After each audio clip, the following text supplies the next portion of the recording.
Bueno, habíamos pensado en ver también el marco legal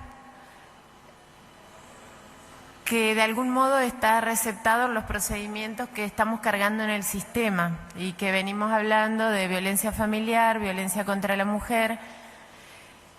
Y bueno, también en REJUCAP se cargan los delitos vinculados a esta, pero en esta oportunidad habíamos pensado en el proceso civil.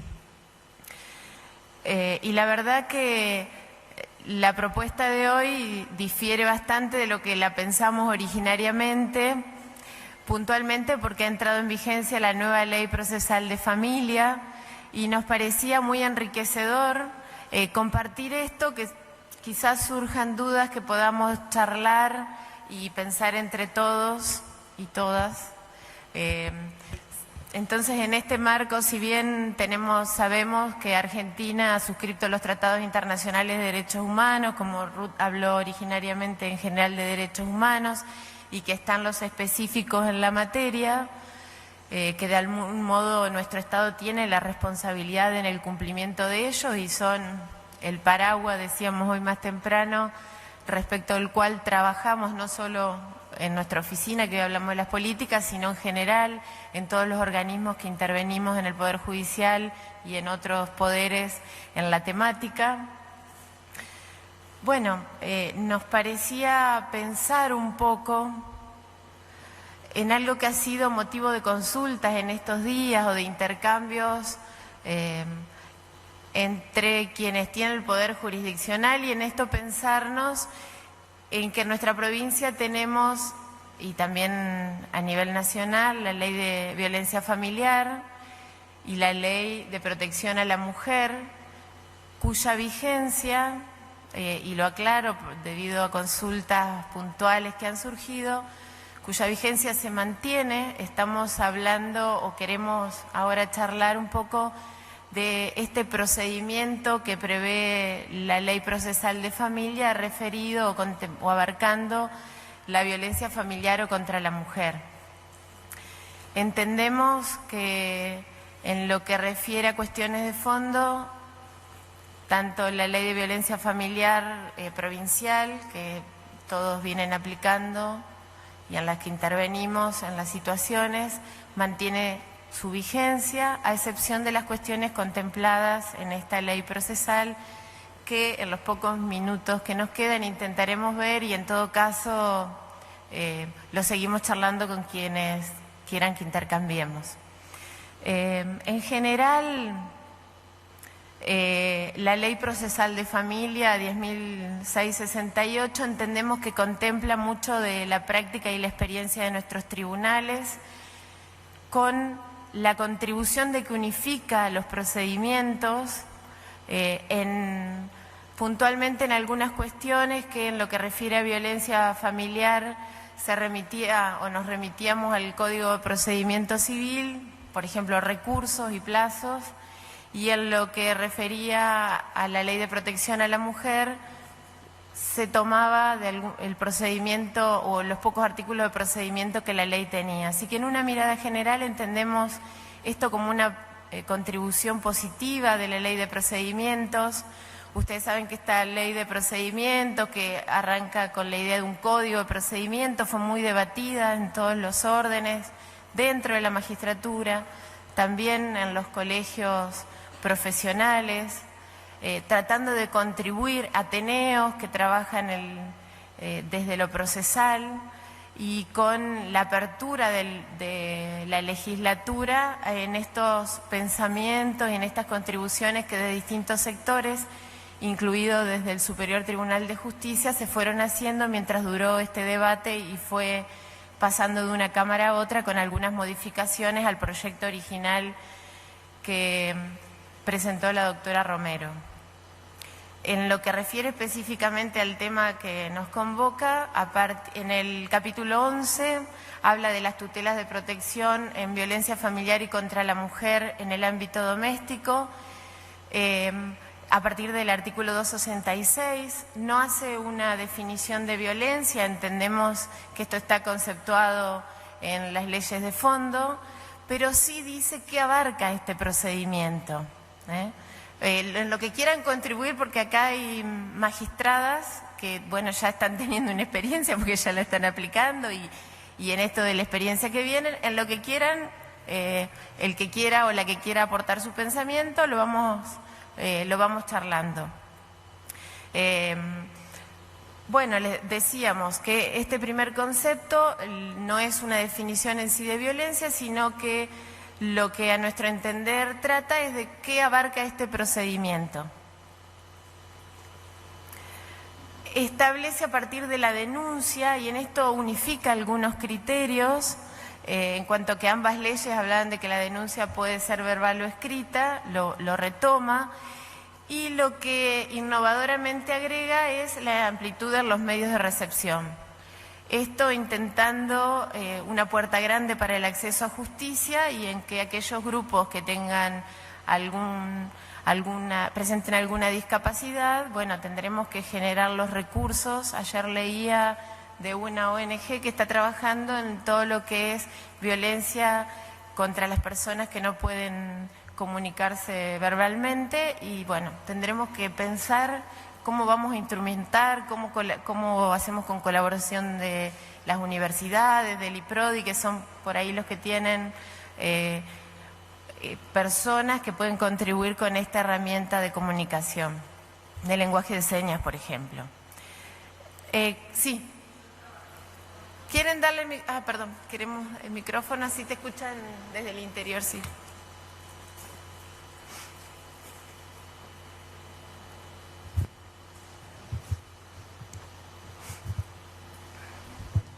Sí, nosotros ya estamos trabajando con IPRODI. Incluso ahora me dice el secretario que hay un servicio de guardia, sí, porque el denunciado, digamos, tuvimos que usarlo en el caso del denunciado para la escucha. Eso te quería decir que ya lo estamos trabajando. Ahora, hay un artículo de esta ley, que es el 268, si no me equivoco, donde habla de la coordinación con los fiscales. Este es un tema muy importante, porque por ahí estamos dictando medidas superpuestas. No sí, ahora después vamos a pasar a ese punto. Bueno. Tenelo, así después seguimos con eso. Sí, brevemente era decir que en esto pretende abarcar o ampliar los recursos a todos los grupos, prevé un procedimiento con habilitación de días y horas, habla de la comparencia de las partes con asistencia letrada. Esto fue uno de los temas que generó un duro debate respecto a si esto es un deber o una facultad de las partes. Estamos hablando de un proceso que una vez que se recepciona la denuncia o que ingresa al sistema judicial se tramita prácticamente de oficio, y ustedes saben que solicite o no medidas de protección la víctima, esto no es un requisito que debe estar presente en la denuncia, y que si bien las leyes se presumen conocidos por todas las personas, esto no es una realidad. Muchos llegan a hacer la denuncia, pero no están solicitando las medidas, no las conocen tampoco, y bueno, esto es una facultad de la magistratura. Entonces es prácticamente un proceso que tramita de oficio y que es indisponible por cuanto las partes no tienen autonomía de la voluntad en cuanto a esta habitual presentación de las víctimas de vengo a levantar la denuncia, digamos.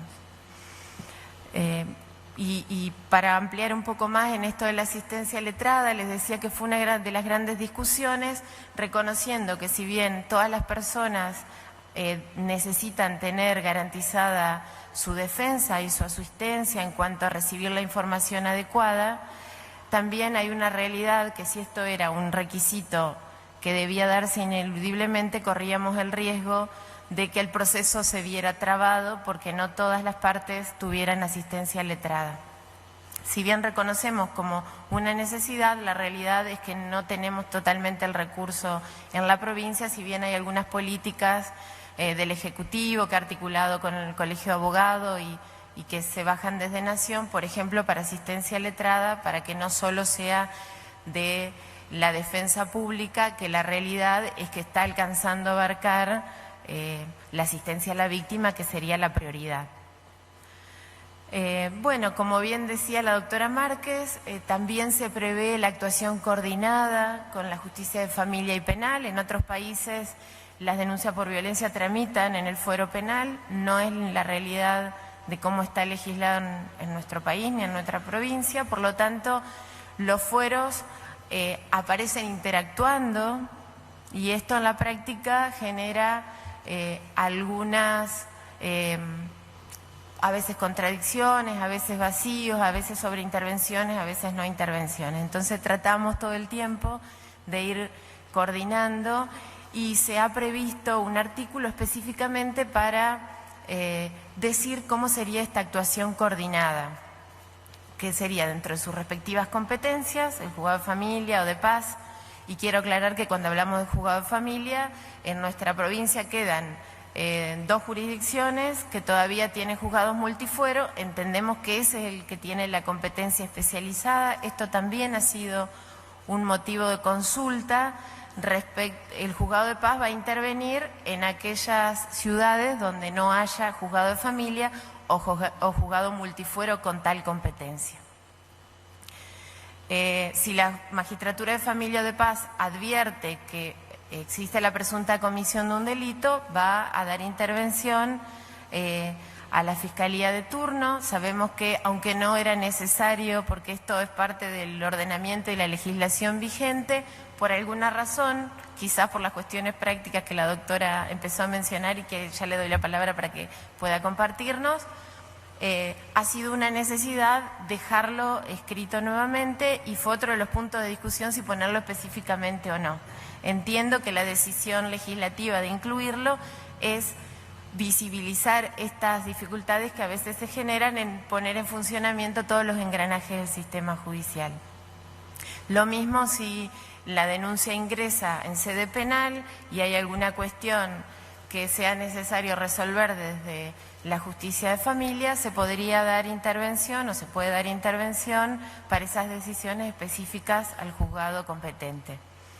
Y también ante el incumplimiento de las medidas ordenadas, sea ordenadas por el juzgado de paz, por el juzgado de familia, por el multifuero con competencia en familia, ya hay que investigar la presunta comisión del delito de desobediencia, por lo cual se va a dar intervención a la Fiscalía de turno. ¿Querés comentar, Silvia, lo que nos había adelantado de la coordinación? La coordinación es por esto. La policía tomó como criterio que si, digamos, hay lesiones, mandarlos al fiscal. En caso de no hay lesiones, me lo manda al juzgado. Pero ocurre que si vos lo mandás al fiscal, vos perdés todas, no sabés si tomó o no las medidas. Entonces me han llegado a mí medidas que yo ya he editado y las vuelve a editar el fiscal. Entonces va la policía preguntando, ¿qué fecha tomo? Yo lo notifiqué acá, ¿me entendés? Entonces quedan 2 notificaciones para el denunciado. Esa es una. O si bien toma medidas, el fiscal tampoco las comunica al juzgado que está actuando. Entonces es muy difícil trabajar y sobre todo con los incumplimientos a las medidas. Porque, digamos, si la policía le avisa, digamos, lo deja a disposición del fiscal de la unidad de género y abuso sexual, creo que se llama. Pero si no es infraganti, no pasa nada. O sea, vuelve al rato a incumplirla. Entonces estamos en una situación ahí que dejamos desprotegida a quien vamos a proteger, que es la víctima. Entonces esa es la situación. O sea, yo el otro decía, a mí me toca, yo me comunico generalmente para saber qué fiscal me toca para trabajar. Y con algunos genial he trabajado, pero otros o no te atienden o no saben, ¿me entendés? Cuándo llegó o lo que sea, no podemos coordinar. Eso es lo que yo te digo que nos faltaría. Después nosotros estamos mojados muy bien, sin ningún problema, pero esto está un poco desordenado. Por eso me pareció bárbaro este artículo. Claro, y hay comisarías que mandan a todo el mundo. Claro. Y a veces avisan, o sea, dejan constancia en el testimonio que remiten a uno y a otro y otras no. Después hay jurisdicciones que nos han llamado porque en vez de remitirlo al juzgado de paz, se lo mandaba a la fiscalía a la otra jurisdicción y esto también generaba dificultades. Bueno, esto lo entendió bastante la policía, pero ocurre que todos los años nos cambian parte de la policía, entonces volvemos a empezar. Claro, esto es una realidad, la coordinación. Es toda una realidad. O sea, la coordinación es todos los años, cuando comenzamos en febrero tenemos que ver si tenemos los mismos policías. Entonces, esta realidad pues la tenemos que coordinar desde el juzgado que actúa y con el fiscal. Si no, es complicado. Sí. No se escucha del interior si no te damos el micrófono, perdón. Gracias. Que hoy justamente veníamos hablando con la doctora de la posibilidad de ver si se puede hacer una capacitación o podemos tener algún encuentro con los fiscales para poder aceitar de alguna manera estas cuestiones. El comentario que hicieron hoy las chicas de ¿Podemos esa trabajar causa. en alguna posibilidad de taller o algo para ver ciertas cuestiones prácticas? Sí, porque siempre es importante el trabajo, interactuar, digamos, y tener esta posibilidad de que yo sé que ustedes ante las urgencias se comunican y poder articular ante ciertas situaciones que son graves y que el riesgo es importante. Nosotras de allá directamente me subo al auto y se los traigo. O sea, no hay duda de que se les da intervención. Y cuando se les da intervención es porque ya no se está excediendo. Digamos, ya vemos que hay lesiones, están constatadas. Entonces, en esos casos se les da intervención a ellos. Y es como dice la doctora, necesitamos una devolución o mínimamente saber cómo continúa eso. Por eso es importante que esté escrito, aunque si interpretáramos íntegramente el ordenamiento, esto estaría previsto. Pero bueno, desde la práctica no parece como redundante. Bueno, después trata, esto lo digo rápidamente, ya todos saben, yo creo que en esto retoma lo que establece la ley de fondo en cuanto a quiénes son las personas que pueden denunciar, y fíjense que lo hace desde un criterio amplio, ampliando un poco lo que es la ley de violencia familiar, que es un poco más antigua, y tomando para ambas el criterio un poco más amplio que establece la ley de protección a la mujer respecto a que las propias personas victimizadas pueden hacer la denuncia, los otros integrantes de su grupo familiar y también otras personas de la comunidad que conozcan esta situación de riesgo. Lo que cambia un poco el procedimiento en esta última situación, que ahí lo mencionamos. Y bueno, después las personas obligadas que ambas leyes toman, agregando lo que es el funcionariado, digamos, todo funcionario o funcionaria pública que tome razón de una situación de violencia o de riesgo, debe comunicarla. A veces a ciertas áreas profesionales que están fuera del Poder Judicial les suena como muy fuerte, deben denunciar, pero por lo menos comunicarse con la magistratura, hacer la consulta o con defensoría si hay menores, es decir, poder articular este trabajo para brindar una protección. Las denuncias, establece un procedimiento específico cuando la denuncia es realizada por una tercera persona, no por la persona victimizada, de algún modo tomando lo que establece la ley de protección a la mujer, puede preservarse y ordenar la reserva de identidad de quien hizo la denuncia. Esto es un planteo que muchas veces se recibe de los equipos profesionales o de quienes intervienen en una terapia con alguna persona que está en riesgo y hacen la comunicación, o en las ciudades chicas seguramente les ocurre porque, no sé, la maestra que está comunicando vive a media cuadra de esta familia que está en riesgo. Entonces pide, para preservar su integridad y la de otras personas que conviven con ella, reserva de identidad. Esto está previsto. Habrá que ver cómo se articula, si reservando en caja fuerte algún acta originaria de denuncia y haciendo un informe de secretaría. Esto se podría implementar para que quede la información necesaria y que el juzgado tenga algún respaldo respecto a... Pero en realidad la ley de protección a la mujer también contempla la denuncia anónima, así que debiéramos tramitar, ya cuando estamos en conocimiento somos un funcionario o una funcionaria que está tomando razón de una situación. Por lo tanto, ahí quedamos comprendidos también, entiendo. Acá se va a citar a la víctima para darle su posibilidad de que aporte mayores elementos, para poder explicar de la protección que le brinda la ley o la legislación vigente. Y puede ocurrir que no venga, o que diga no me pasa nada, no estoy en ningún riesgo. Entonces será cargo de la magistratura decidir, o tiene esta facultad de dar intervención a un equipo profesional, sea del Poder Judicial o no. Los juzgados de paz trabajan con las áreas, otros con los hospitales, los equipos de profesionales con los que se cuenta en la jurisdicción, que traten de evaluar la situación y de aportar mayores elementos para advertir la existencia o no de riesgo y cuáles serían las medidas de protección necesarias. Los organismos de recepción de denuncia son similares a los que establece la ley, incorpora la Oficina de Violencia de Género, habrá que hacer los destinos presupuestarios porque, bueno, el equipo de la Oficina de Violencia son los que ven, que trabajamos en la oficina y en Rejucab, los que participamos, y Patricia y Cintia que también están trabajando en Rejucab. No hay ninguna dificultad en que si llega alguien le tomemos la denuncia. Habrá que ver con qué recurso humano se cuenta para ya hacerlo en una forma ordenada y como corresponde dar intervención a las víctimas en un ámbito de escucha adecuada y demás. Por lo demás, contempla el juzgado de familia, el juzgado de paz, los ministerios que ya estaban previstos. Ustedes saben que la realidad cotidiana de nuestra administración de justicia en muchos casos es que van a la policía para hacer las denuncias. El 90% de los ingresos que se registran en Rejucab son desde sede policial. El poco recurso humano a veces que tienen los juzgados para tramitar la urgencia dificulta que sea atendida al momento, pero por lo menos está la posibilidad, porque bueno, estamos entre los contemplados, que todos estos organismos pueden tomar la denuncia, que no es ajeno a lo que ya contemplan las leyes de fondo.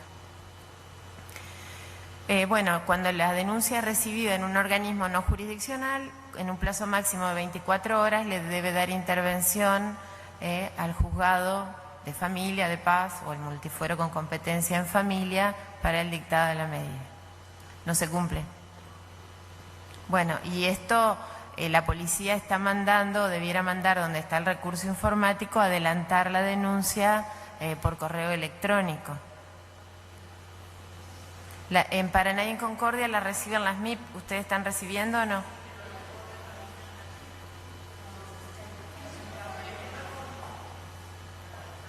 Bueno, pero debiera imprimirse, digamos, e irse remitiendo para adelantar. De hecho, algunos juzgados del interior directamente lo abren en su correo y dictan las medidas y después, digamos, un adelantamiento, no sustituye el papel, pero mientras se está conociendo que viene en camino una denuncia. Sí.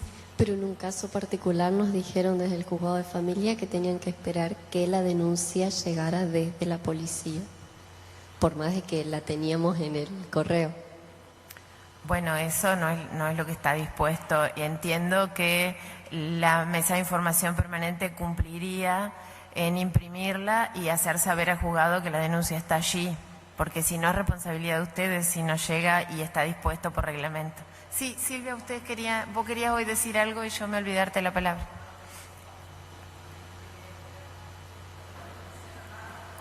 Sí. ¿Está prendido? La mandan por correo. Lo que pasa es que a veces demoran después en mandártela, pero no mucho, o sea que la medida se puede dictar y si está autorizada ahora la notificación, ¿me entendés? Por correo, yo creo que se puede tomar igual. Yo la he tomado. Después se agregan, generalmente te la traen con la notificación a las partes. Claro. O sea, ellos traen todo junto después.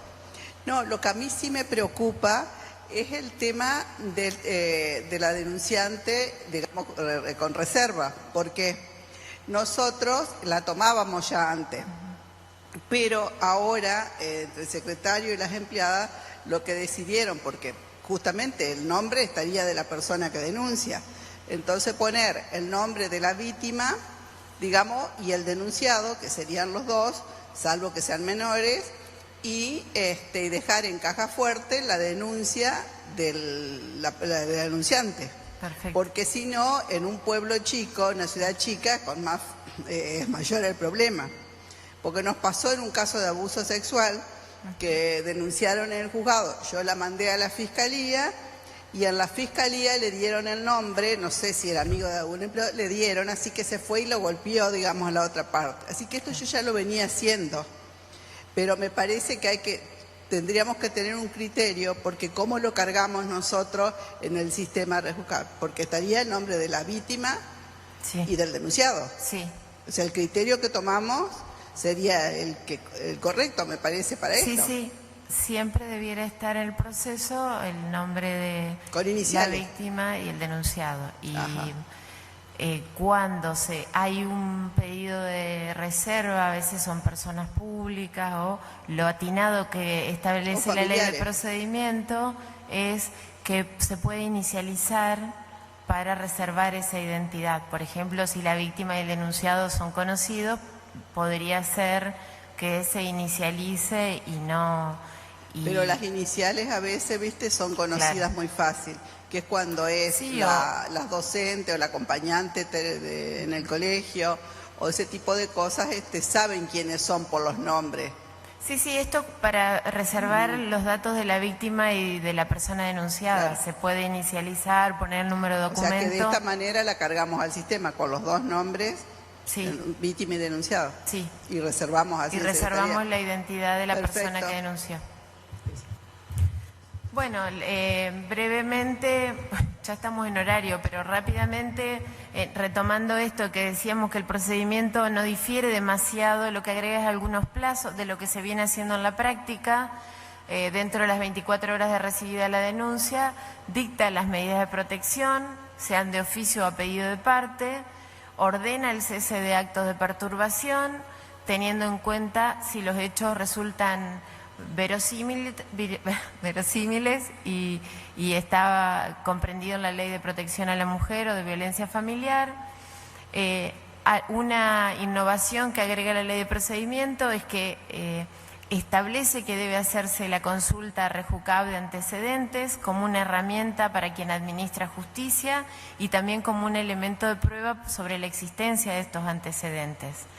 La magistratura tiene amplias facultades probatorias para reunir elementos que brinden, que posibiliten o que respalden el dictado de las medidas adecuadas.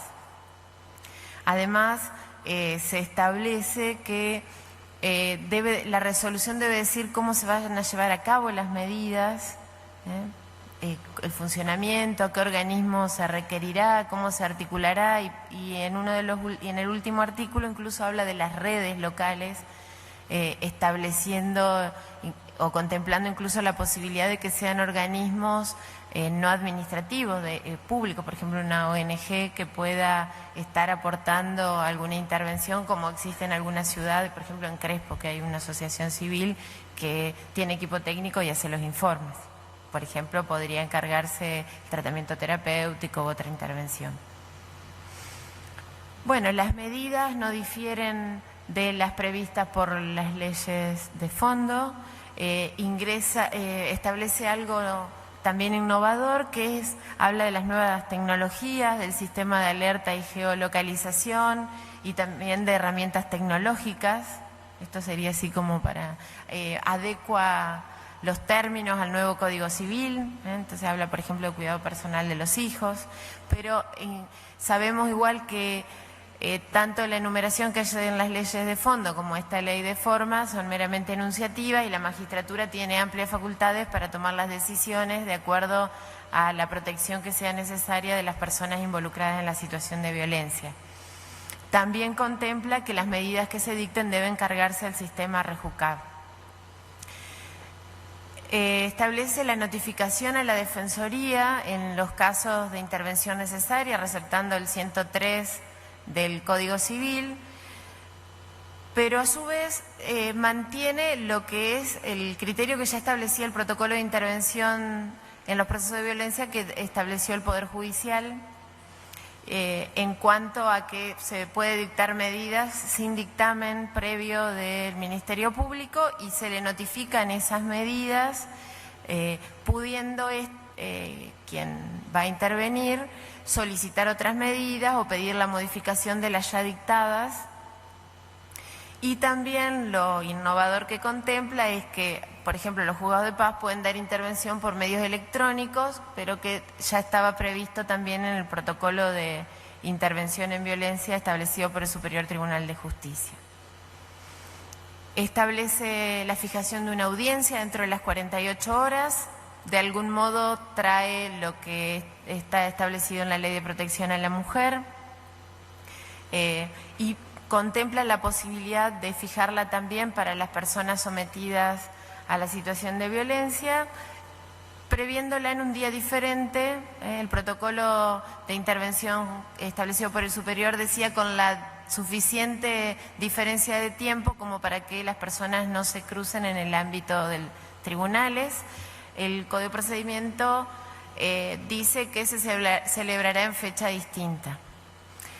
Y algo que también agrega es que ya en la primera citación se le hará saber de que va a ser trasladado con la fuerza pública si el denunciado no compareciera a esa audiencia.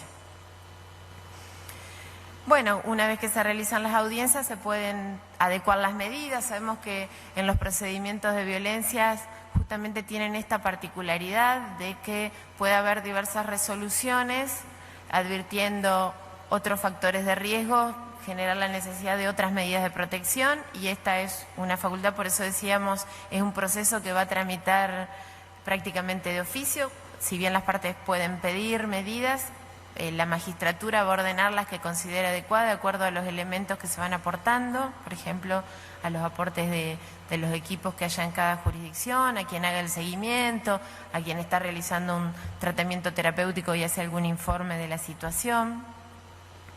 Y en esa adecuación de las resoluciones vuelve a dar otros elementos que pueden contener, quizás no son necesarios porque ya dijimos que en aquellas medidas originarias el juez o la jueza tiene amplias facultades de dictar otras, no solo las enumeradas.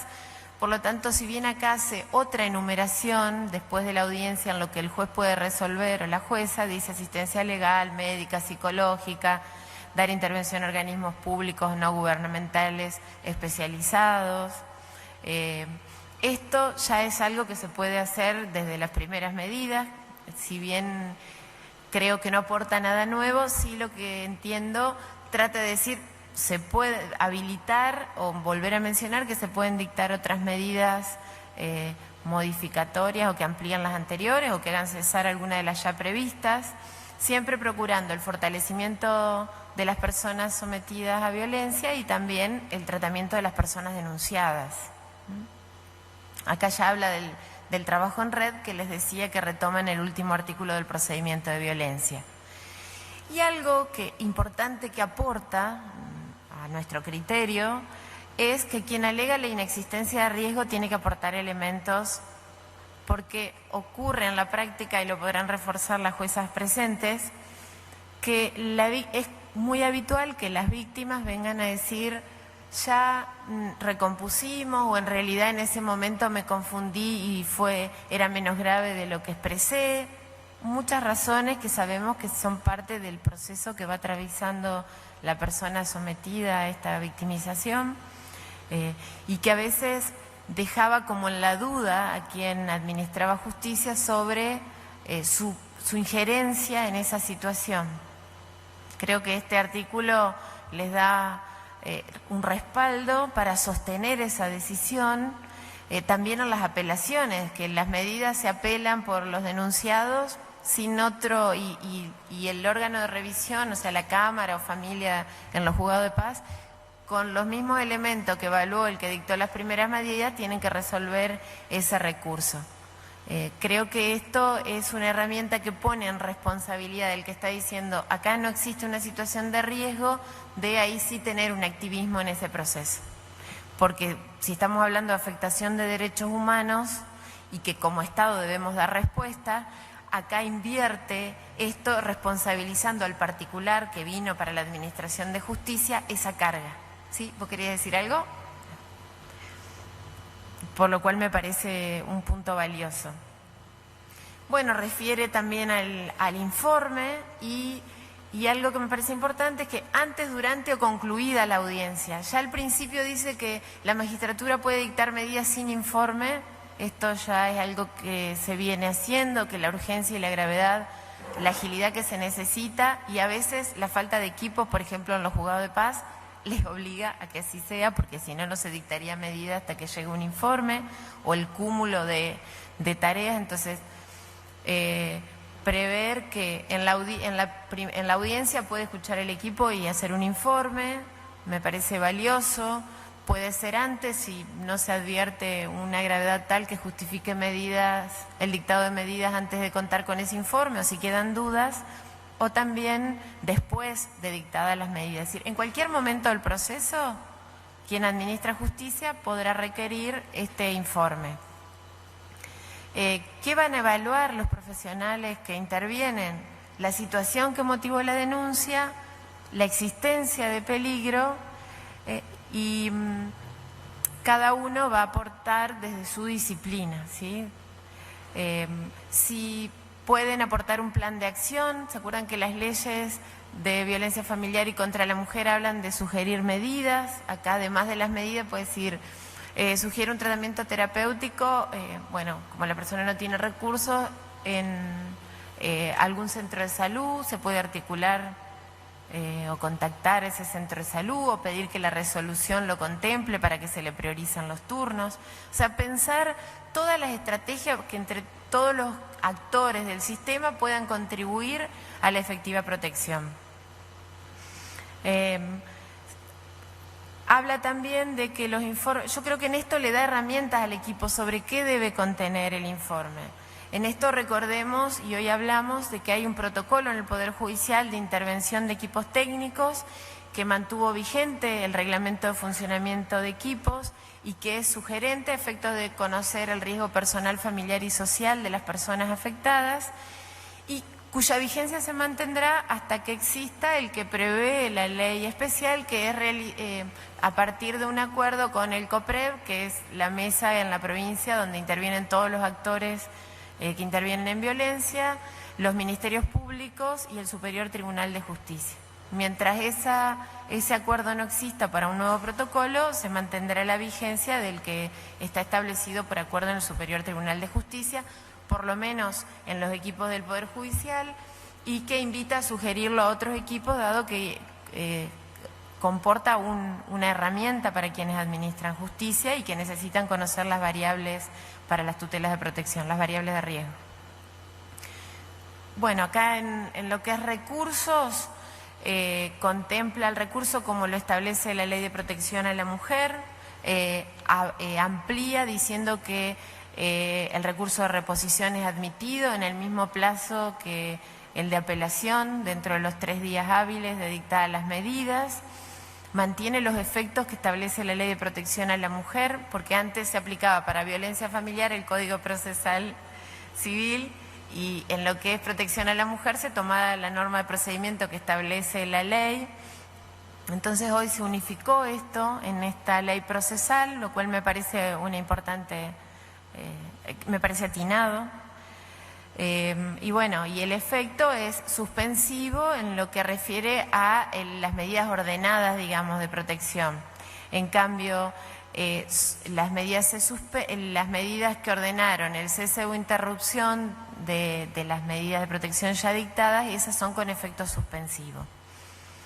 Y algo que deja aclarado, que si bien es de la práctica de nuestros tribunales, es que la apelación de los juzgados de paz, y que ya lo establecía el protocolo de esa misma manera, va al juzgado de familia, similar a lo que ocurre en lo que es los cobros de peso que hace el juzgado de paz, que van a la primera instancia civil. Bueno, este último artículo es el que refiere al trabajo en red, que algo mencionamos antes. En general, me parece que si bien este procedimiento tiene algunos puntos de innovación, contempla la práctica que se refiere a nuestros tribunales, unificando algunos criterios de intervención, por lo cual, sin prejuicio de la práctica, quizás tengamos otras herramientas para hacer algunas críticas más sustentadas o sustentadas de la práctica que requiera de alguna modificación. Entendemos que se adecua a necesidades e intervenciones. Pretende un proceso acelerado, sabemos que es difícil con el cúmulo de causas a veces cumplir con esos tiempos, pero entendemos que es el sistema que respondería a una efectiva protección. Bueno, yo libero a los que, traté de cumplir con el horario, libero a los que quieran irse y quedo a disposición de cualquier consulta que pueda haber. Una cortita desde Concordia, un aporte, dice que sería óptimo que lo de los oficios entre jueces lo manden desde la coordinación a los juzgados por mail, para que todos los organismos lo sepan.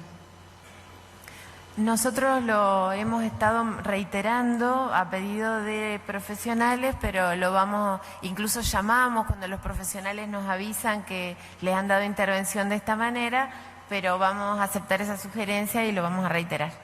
Muchas gracias. Quedamos a disposición a la oficina para lo que necesite.